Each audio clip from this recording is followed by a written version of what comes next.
Bismillahirrahmanirrahim. Bismillahirrahmanirrahim. Wa bi Muhammadin nabiyyan rasulullah. Rabbi zidni ilma warzuqni fahma.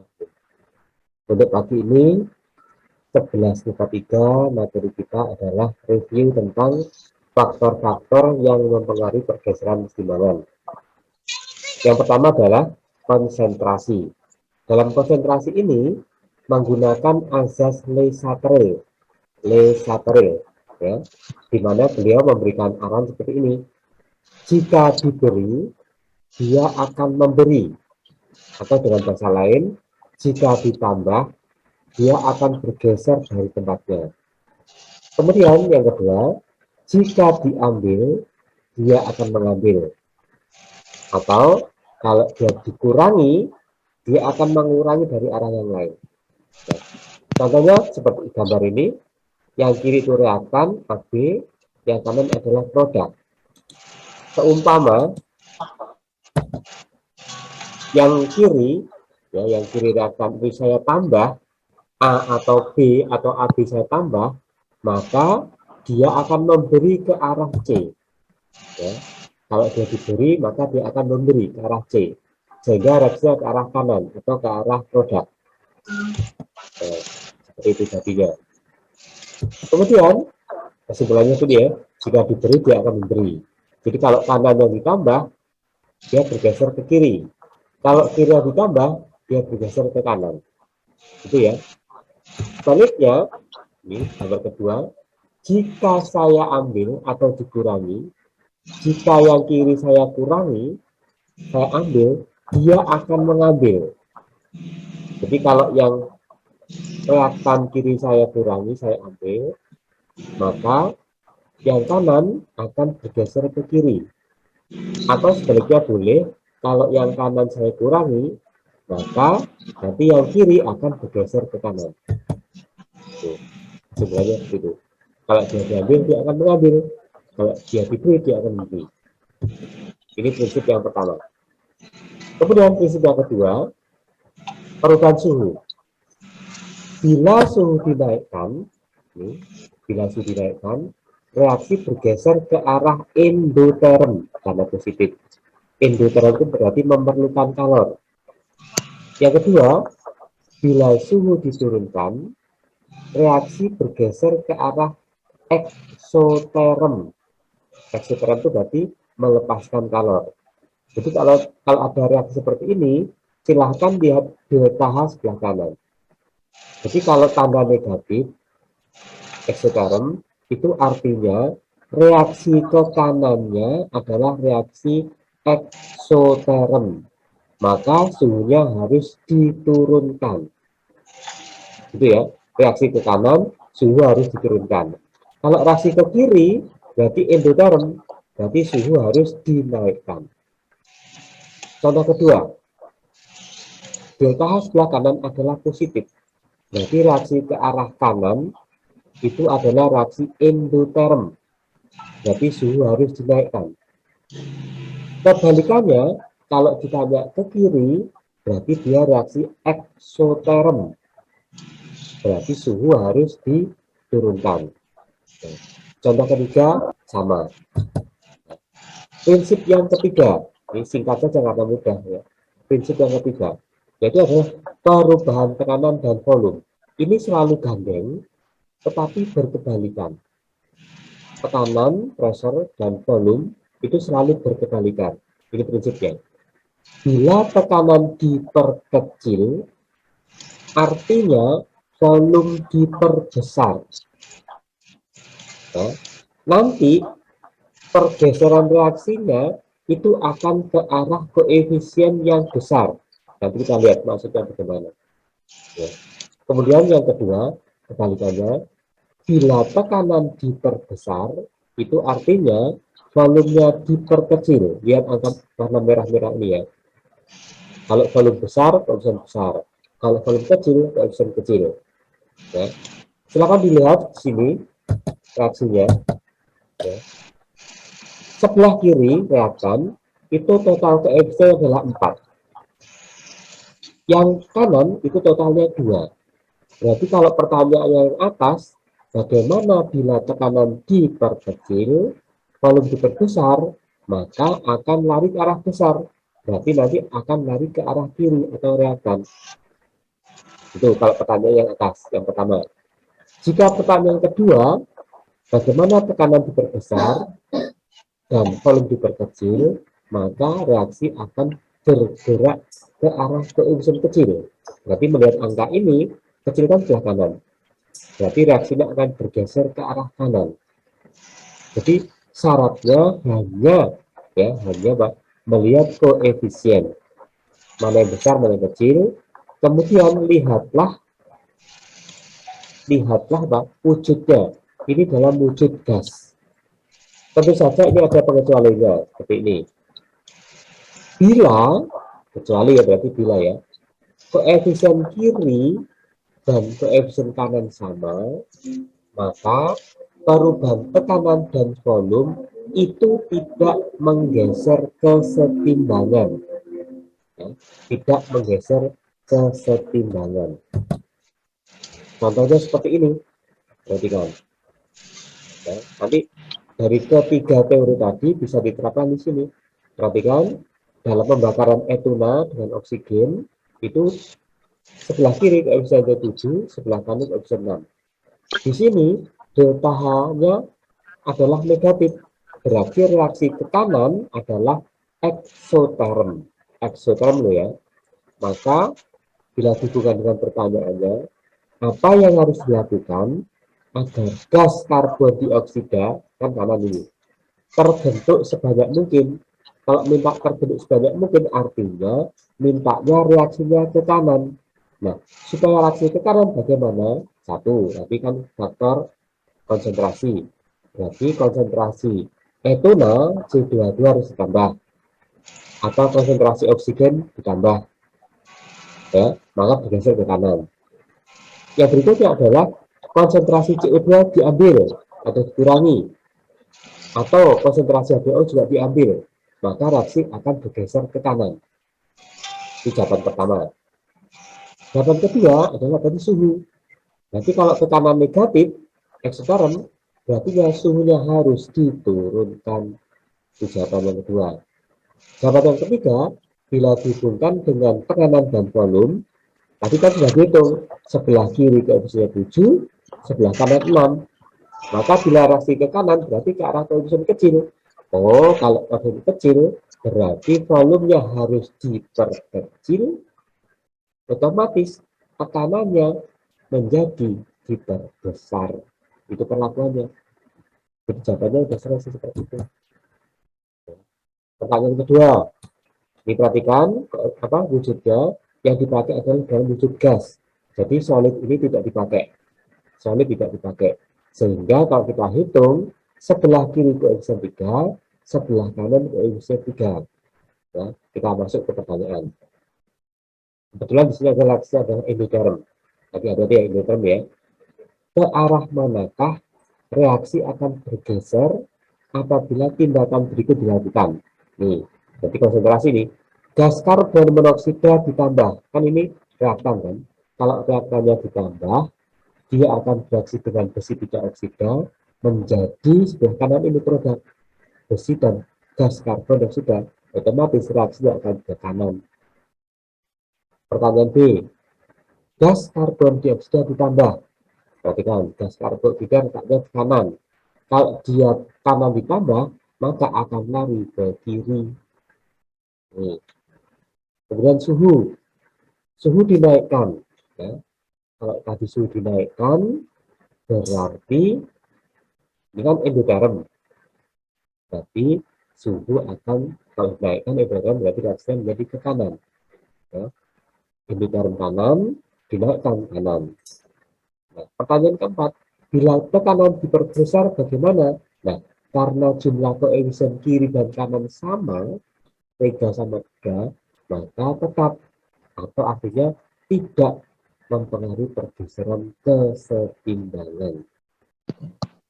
Oke, bisa lanjut ke ini, laser screen lagi. Kita ke KBM. Ya, KBM halaman terakhir ya, 73. Nih, ini sudah saya jelaskan di depan nomor 1, ya, tinggal diulang lagi. Sekarang saya coba yang soal nomor 2, pembahasan ya kita. Jelaskan apa yang terjadi dengan sistem keseimbangan jika tekanannya dinaikkan, tekanan diperbesar berarti. Ya. Jadi kita hitung saja, sebelah kiri 4 tambah 5, 9, sebelah kanan 4 tambah 6, 10. Berarti kalau tekanan diperbesar, artinya volumenya diperkecil. Berarti kan volume, kata kuncinya. Kalau volumenya kecil, berarti lari ke kecil. Berarti lari ke arah reaktan atau ke kiri, yang A ini. Contoh soal 2. Contoh soal 2. Sebelah kiri jumlahnya 1 tambah 1, 2. Maksudnya. Sebelah kanan 2. Berarti kalau ditanya tentang tekanan, artinya apa tadi? Tidak mempengaruhi pergeseran kesetimbangan. Itu ya. Sekali lagi mengingatkan, bagi yang belum absen, silakan absen di chat hari 17 siswa. Contoh soal 3. Nih, sama dengan tadi, bisa lewati saja nih. Sama dengan PPT. Ya.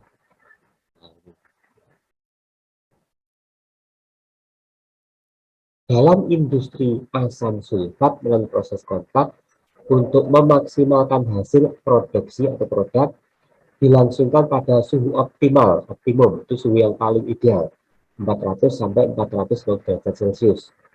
Digunakan katalis vanadium pentaoksida. Itu tujuannya untuk mempercepat reaksi. Persamaan keseimbangannya seperti ini. Oh, berarti dia adalah reaksi eksoterm, membutuhkan melepaskan kalor. Ya, berarti reaksi ke kanan melepaskan kalor. Kalau dihubungkan dengan pertanyaannya, tentukan apa yang terjadi terhadap produk, berarti kanan ya, bila suhu diperbesar. Bila suhu diperbesar, dinaikkan maksudnya. Ya. Kalau suhu dinaikkan bagaimana hubungannya? Kalau suhu dinaikkan, berarti, tapi kan ini eksoterm, berarti kan suhu diturunkan. Kalau suhu dinaikkan, produknya akan berkurang, bukan bertambah, karena larinya ke kiri. Ya kan, kalau ke kanan kan diturunkan, berarti otomatis ke kiri, berarti endoterm. Tidak ini terbesar tadi, berarti produk yang sebelah kanan ini bergeser ke kiri, bukan malah bertambah, tapi malah berkurang. Itu ya pembahasannya ya. Kemudian yang kedua, bagaimanakah cara yang harus dilakukan agar didapatkan produk secara optimal, secara maksimum banyak. Ya. Jadi apa tadi? Kalau negatif berarti suhunya harus diturunkan, jangan tinggi-tinggi. Kemudian apa? Isinya kan ini 2 tambah 1, 3 yang kiri, yang kanan kan 2. Berarti tekanan diperbesar, volumenya yang diperkecil. Kalau volume diperkecil kan lari ke arah terbesar kecil kan, dari ke arah kanan. Jawaban yang ketiga apa? Bisa ini konsentrasi SO2 ditambah, atau konsentrasi oksigen ditambah, atau konsentrasi SO3 berang oksida diambil atau dikurangi. Itu menjadi pertanyaan B. Ya. Oke, contoh yang kedua. Gas nitrogen bereaksi dengan gas hidrogen terbentuk amonia seperti ini. Berdasarkan azas Le-Chatelier, jadi apa? Jika diberi dia memberi, jika dikurangi dia akan mengurangi atau mengambil. Ya, berikan tadi. Nah ini, tentukan arah pergeseran jalan jika amonia dikurangi. Nih, amonia kan kanan produk. Kalau dikurangi atau diambil, berarti dia akan mengambil yang kiri. Kalau mengambil yang kiri, berarti reaksinya bergeser ke arah kanan atau produk. Itu jawaban A. Kemudian jawaban B, bila konsentrasi gas nitrogen diperbesar, jadi konsentrasi nitrogen ini kan diperbesar atau ditambah. Kalau nitrogen ditambah, dia akan bereaksi dengan gas hidrogen, membentuk amonia. Kalau membentuk amonia berarti bergeser ke kanan. Itu ya. Pertanyaan C, bila volume diperbesar, ya, volume diperbesar, tapi nanti larinya ke arah koefisien besar. Dengan kita itu aja. Kiri 3, 1 tambah 2, 4, 4 ya. Kiri 4, 1 tambah 3, 4. kanan 2. Berarti volumenya besar, lari ke arah keputusan besar kiri, berarti larinya ke arah kiri. Sangat sederhana kan? Oke, kita lihat contoh 3 ya. Nanti kalau belum paham silakan tanya. Baru 21 dari 24 yang hadir ya, sambil mengingatkan bagi yang belum absen dicek.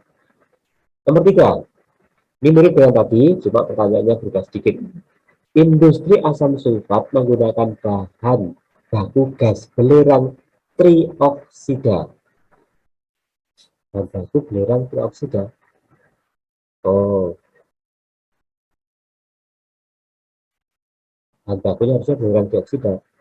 Belerang trioksida dihasilkan dari belerang dioksida. Bahan baku ini harusnya salah nih. Harusnya nih belerang dioksida bahan baku lagi ini. Bisa lihat ya. SO3-nya ada di 2. Nah, sudah salah ya. Ulangi. Industri asam sulfat menggunakan bahan baku gas belerang dioksida. Ini sudah betul. SO2. Cocok kan? Kemudian, nah SO3-nya ini dihasilkan dari oksidasi belerang dioksida dengan oksigen. Membentuk reaksi seperti ini. Reaksi sudah betul. Nah, pertanyaannya, ke arah manakah kesetimbangan akan bergeser jika pada suhu tetap volume diperkecil. Volume diperkecil berarti nanti lari ke apa tadi? Koefisien kecil, tinggal dihitung aja. Kiri koefisien 3, kanan 2, berarti kanan kan kecil, berarti lari ke arah SO3-nya. Bagaimana jumlah SO3? Karena lari ke arah SO3, berarti SO3-nya bertambah banyak. Ya kan, tadi kan ke arah kanan kan, ke arah kecil, ke arah SO3, berarti SO3-nya bertambah banyak. Kemudian pertanyaan kedua, bagaimana terhadap jumlah SO2? Karena reaksinya ke kanan, otomatis kan SO2-nya kan berkurang, karena lari ke kanan, terbentuk SO3. Iya, jadi pertanyaan 1, SO2, SO3 bertambah, kemudian belerang dioksidanya, SO2-nya akan berkurang. Kemudian pertanyaan yang B, jika pada suhu tetap konsentrasi belerang dioksida diperbesar, ditambah, ini SO2-nya ditambah, kemanakah timbangan bergeser? Udah ini jawabannya. Bila SO2 ditambah, dia akan bereaksi dengan oksigen, maka akan terbentuk SO3. Kalau terbentuk SO3, berarti larinya ke arah kanan atau ke arah produk. Gitu ya. Yang C, bagaimana pengaruh aksi tersebut terhadap konsentrasi SO3? Terhadap SO3, berarti ke arah kanan. Berarti SO3-nya bertambah banyak. Produknya bertambah banyak. Oke. Silahkan dari sini kalau ada pertanyaan. Ya, sudah saya bahas semua ini. Ya, mulai dari UKBM nomor 1 tadi, soalnya sampai nomor 3 sudah saya bahas. Silahkan, saya tunggu pertanyaannya kalau ada. Kalau ada. Silahkan, IPA 3. Masih ada waktu 7 menit. Pertanyaan. Sesuai dengan judulnya adalah review singkat. Jadi silahkan dipelajari kegiatan belajar 1 UKBM 3.9 halaman terakhir ya. Silahkan. Ada pertanyaan? IPA 3?